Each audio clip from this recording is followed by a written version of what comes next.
been winding down. It is still somehow, it is still somehow extraordinary to find oneself back in viva voce, in living, breathing space with colleagues, and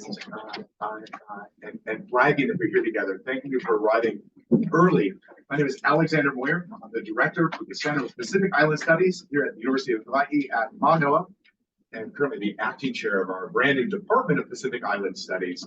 And it's my pleasure to moderate our gathering today around migration and dignity from the Pacific Islands countries. First up to welcome us this morning is President Suzanne Vares-Lum of the East-West Center. And just to introduce President Vares-Lum. President Vares-Lum took office as the president of the EWC in January 2022. She is the first woman, Native Hawaiian, and Hawaii resident to be chosen for this role.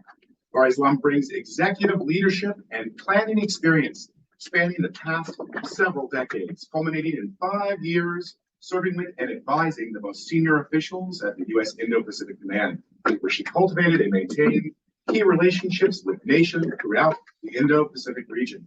As a retired Major General with 34 years of service, Vares-Lum has held key roles addressing priority national security challenges in the region. Please join me in thanking President Suzanne Vares-Lum.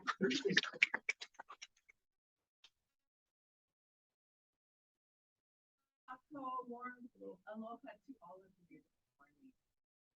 It's so wonderful to be here with a group of professionals, people who really care about Malama Aina, Malama Bai, taking care of the people of the land. And I welcome you into this space here in Mānoa that many of our ancestors worked this beautiful land. And now we are caretakers of this place, this region, and the world. So I know it's wonderful to talk to a group of people who are committed to this very cause and how very important it is today.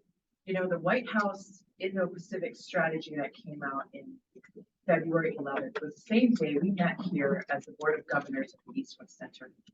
And what was fascinating is that the number one threat in that document is not PRC, it's climate and its impact on so many things: food, water security, people's livelihoods, economics, the just your basic ability to live and enjoy and prosper as a family. And then if you can't, you're forced to migrate. Many of us in here are all here, this country of the United States of America, and this place called Hawaii, my home. We are all made up of people who came here in different parts, migrated here, immigrated here, because of many of these reasons: lack of opportunity, lack of access to basic human rights, or freedoms to practice what it is that we wanted or our families wanted to do.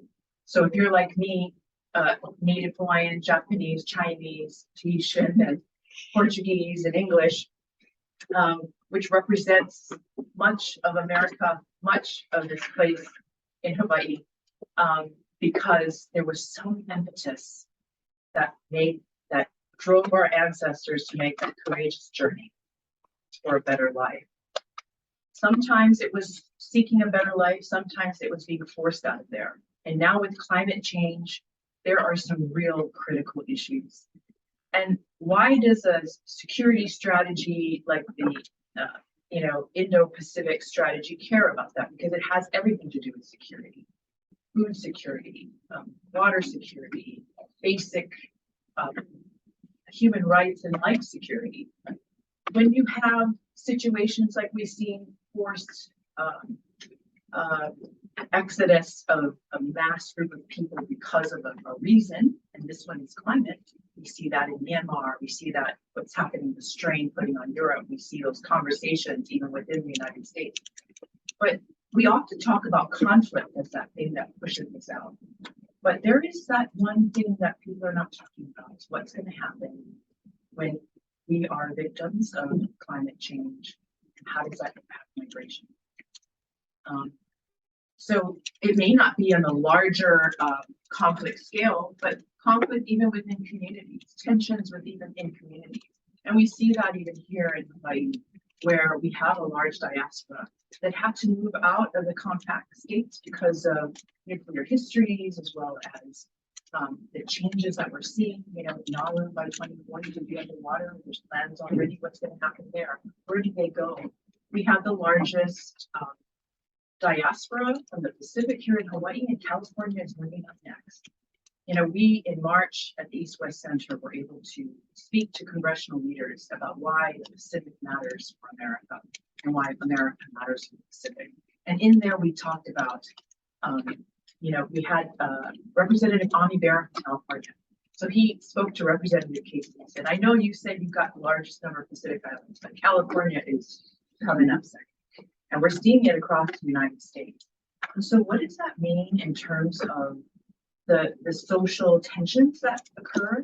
And those of you who are from Hawaii know very well that there are many conversations on the impacts of diaspora, youth in our schools, access to jobs, access to healthcare, and a radical change in the way of life of those migrants who come because of climate, because of other environmental factors that come here to Hawaii and around the world. But this is a case study that can be used for the rest of the world because we see it for different reasons and purposes around the world.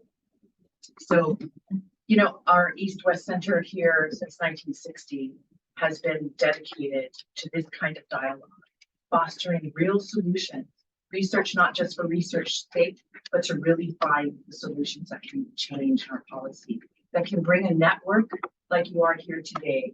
So, we came up with 5 pillars of the East-West Center, that our vision really is to create a network of leaders like you here who are dedicated to solving the challenges of common concern. Established leaders like yourself, but also you'll see a lot of the students, the graduate fellows in the Hale Manoa, masters and PhD, who are from the United States, about a third from the United States, a third from Asia, a third from the Pacific, creating this wonderful network.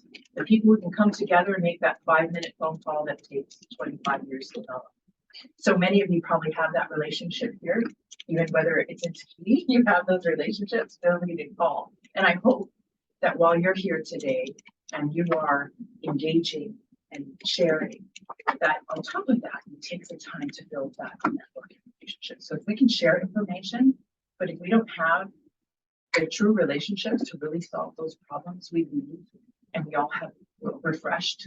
But if we leave and have connection, then we have a better chance to see change, real change for all of our communities, our families, and our world. So it's an honor to be here with you. I wish I could stay on this and talk. We are getting ready for our Pacific Island Conference of Leaders starting on the 12th to the 14th. This will be the first time since 2016, and we will have a large number. Guess what?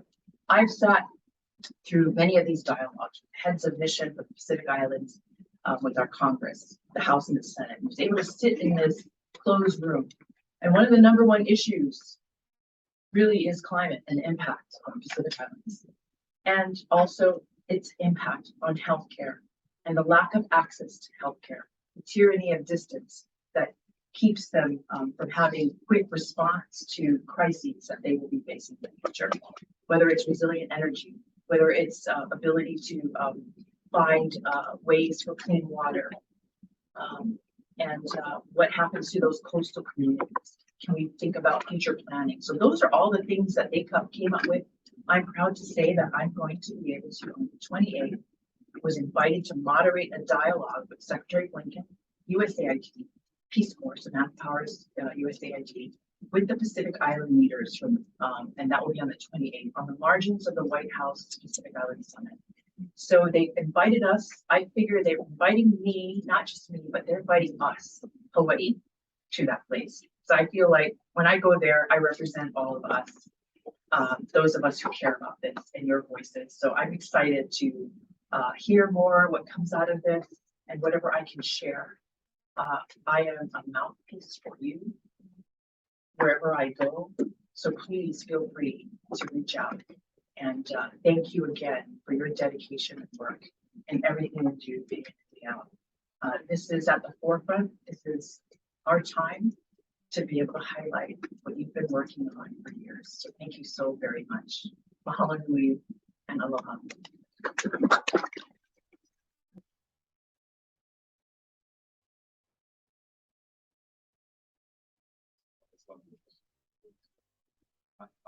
Next up, to help welcome us and empanel us this morning is Dean Peter Arnade, Dean of the College of Arts, Languages, and Letters at the University of Hawaii at Mānoa, as well as the Dean of our School of Pacific and Asian Studies here at the University of Hawaii at Mānoa.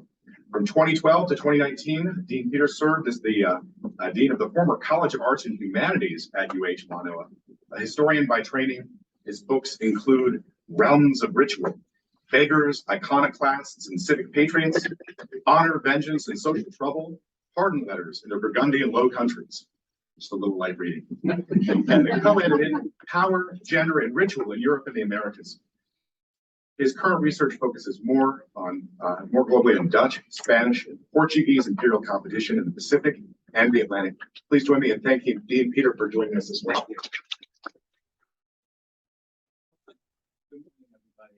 This is wonderful to see all of you in person. Aloha, right?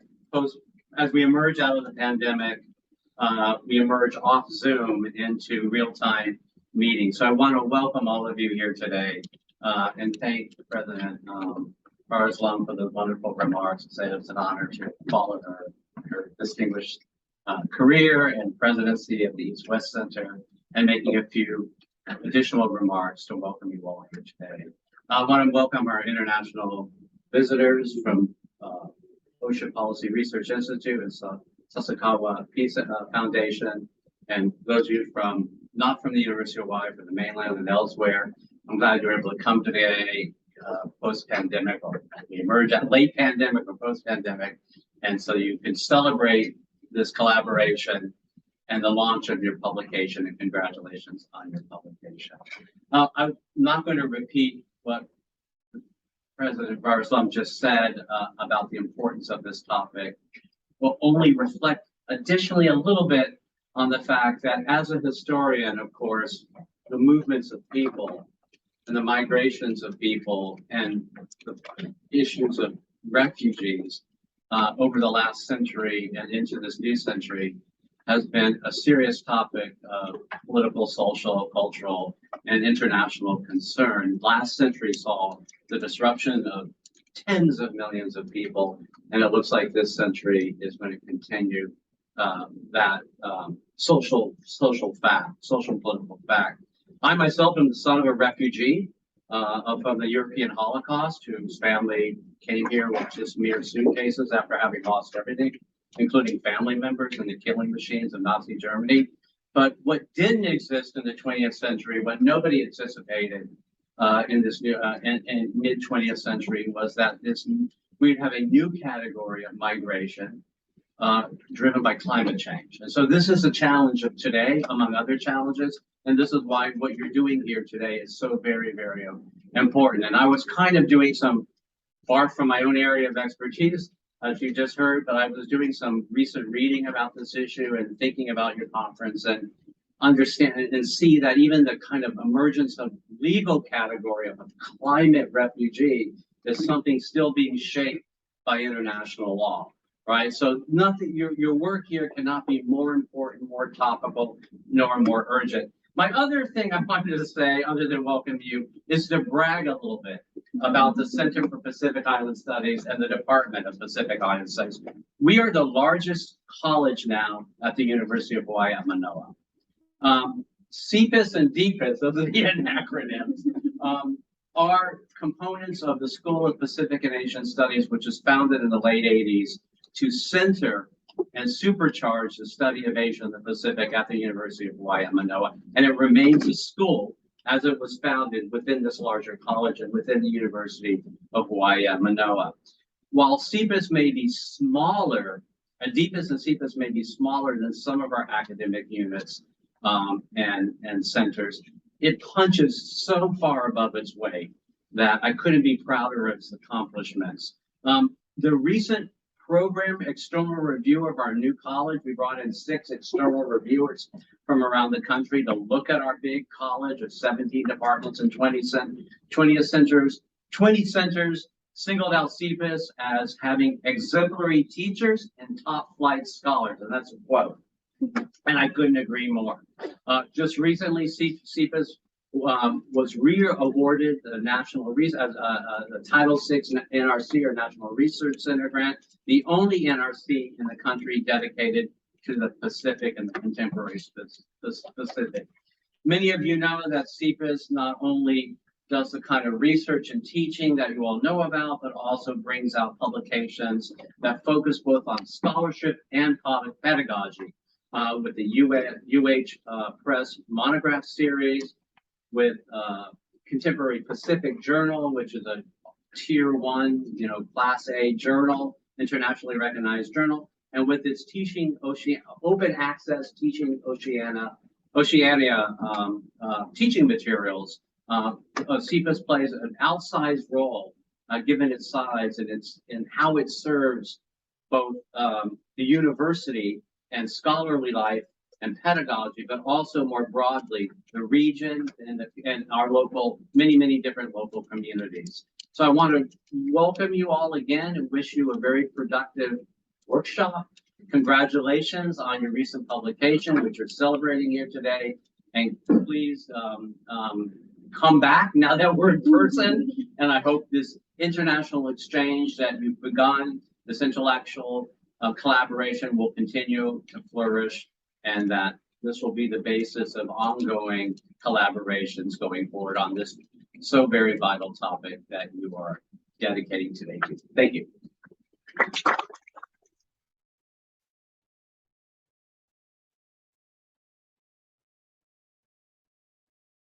Very kind words about our unit. Folks, we arrived here now at the start of our active program, and if we can thank President Vares-Lum and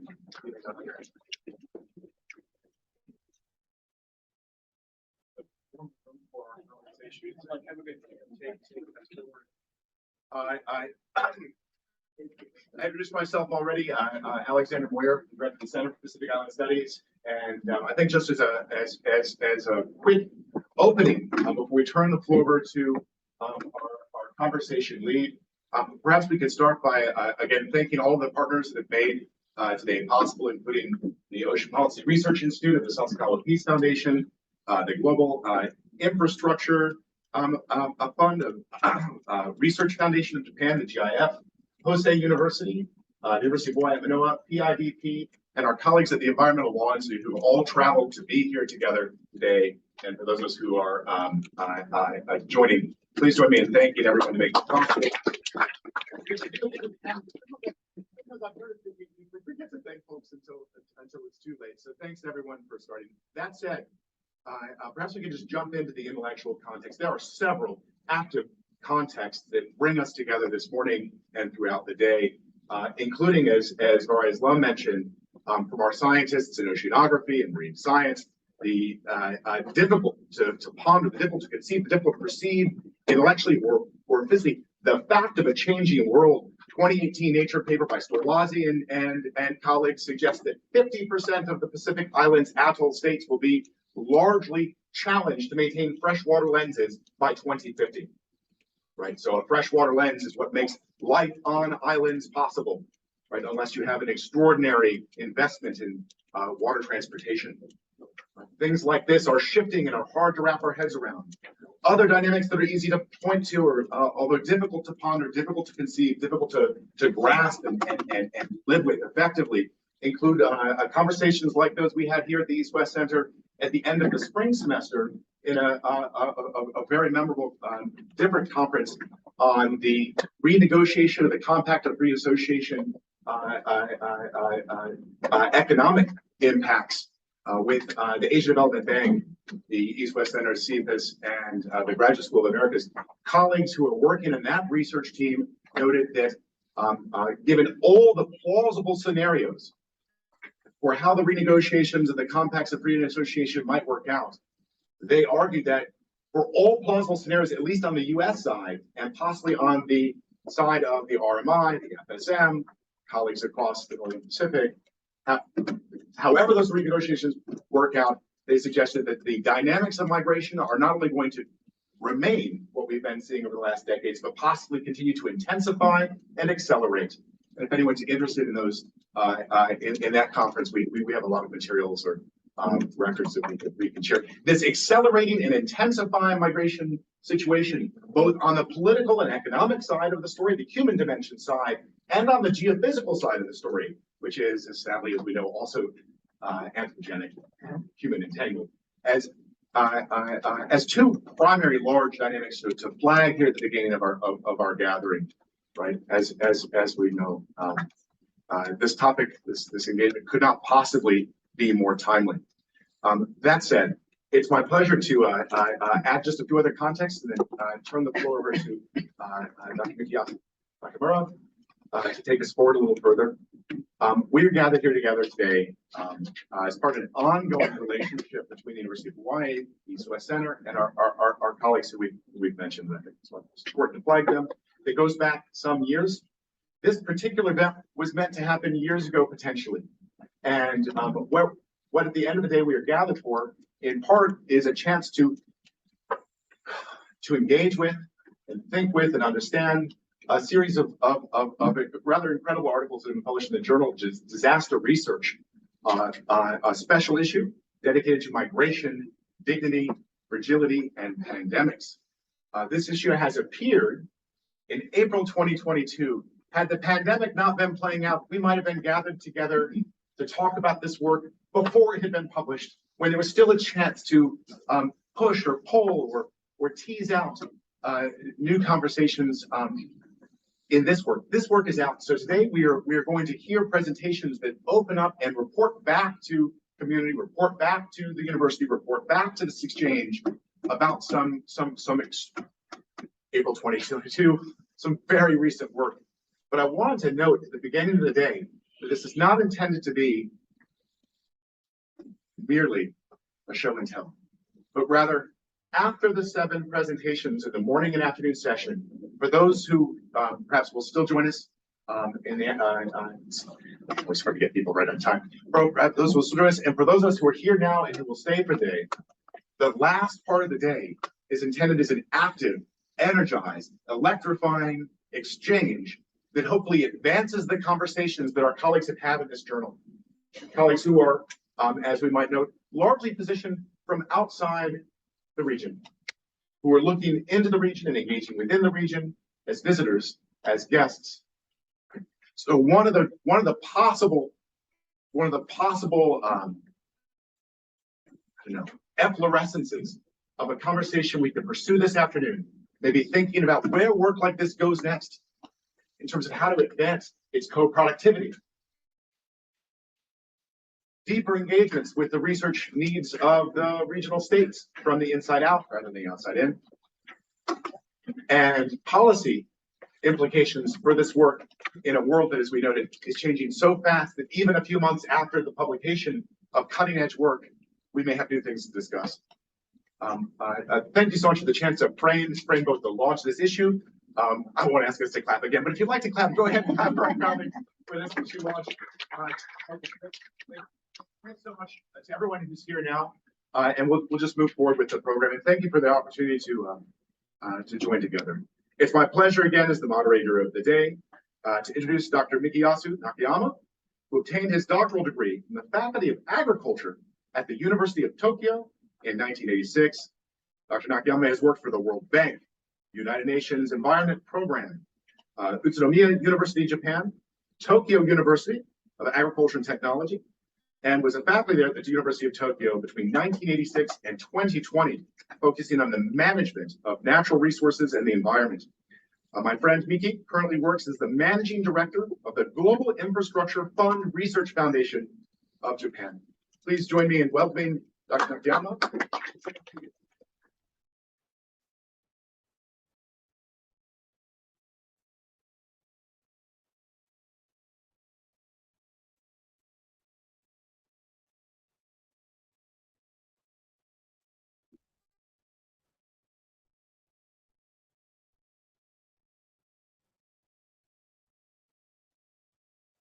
Thank you very much, Alex, for your kind introduction. And well, I was about to mention why this conference is also a launch event of the journal. But he touched upon it, and I can shorten my presentation for today. And I'm Nakayama, of the Managing Director of the JF Japan. And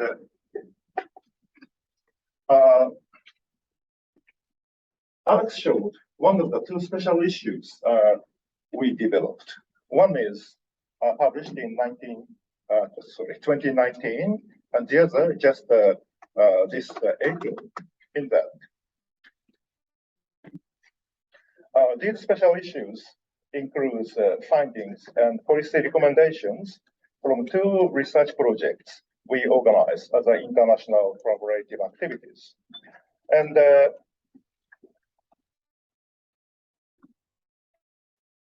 first issue, climate change, migration, and vulnerability. This special issue was out of our effort between 2016 and 2019. And we realized that the topic of migration is like a kaleidoscope. It has so many aspects, and the research methodologies or analytical methods we employed ranged from classic literature survey to structured equation model, one of the numerical science analytical tool. And we realized that future climate migrants have the advantage of time to get ready themselves for displacement. But we also realize that many don't do that. They leave the country without sufficient time for preparation. And we also realized that we also considered that how migrants are received following resettlement by the host community is also a major issue. And in many cases, the migration to host community is not as smooth as they wish. Sometimes it's painful. And we also try to identify prevailing factors through which people develop their perception of climate change. And after this endeavor, we entered into the second phase of our international collaborative efforts.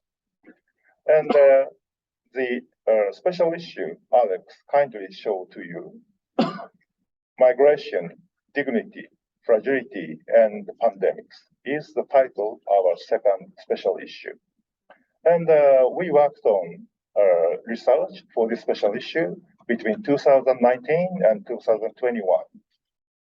And this is a follow-up of our previous international collaborative research.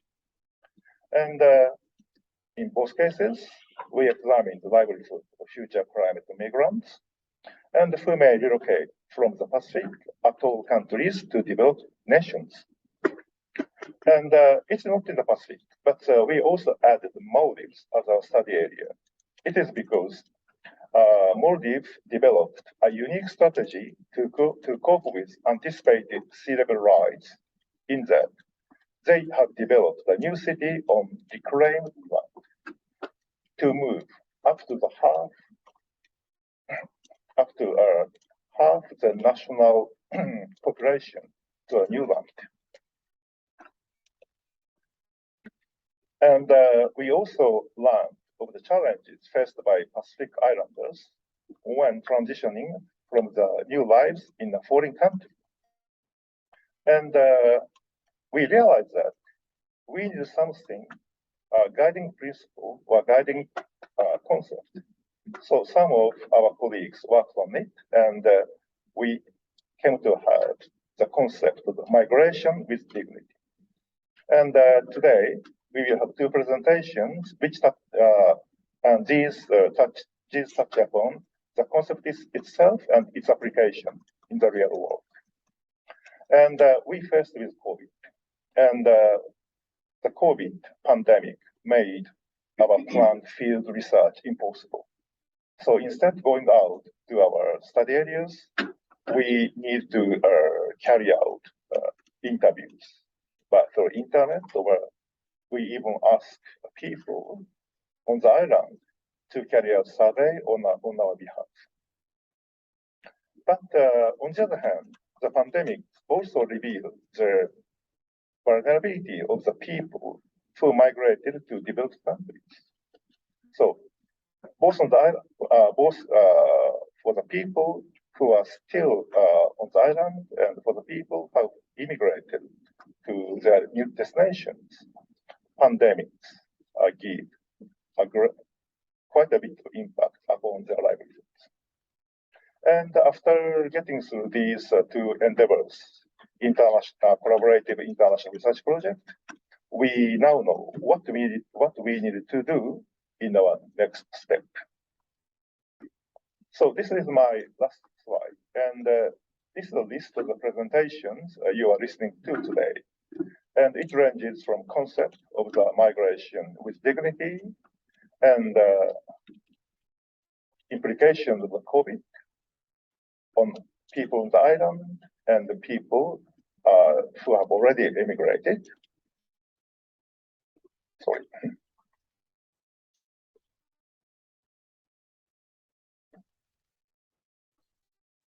And we also examined what kind of alternatives the people in the Marshall Islands do have to cope with the anticipated sea level rise. And we examined 4 possible alternatives, and we tried to find out pros and cons of these alternatives.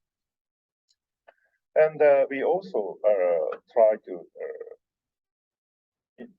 find out how the developing a new land as a measure to mitigate impact of climate change, which causes sea level rise in Maldives. And we also try to find out the issue of second generation immigrants vis-a-vis first generation in terms of the way how the acculturation should or have taken place in the real world, and with case studies in Hawaii dealing with Japanese second generation, so to speak, Nisei people.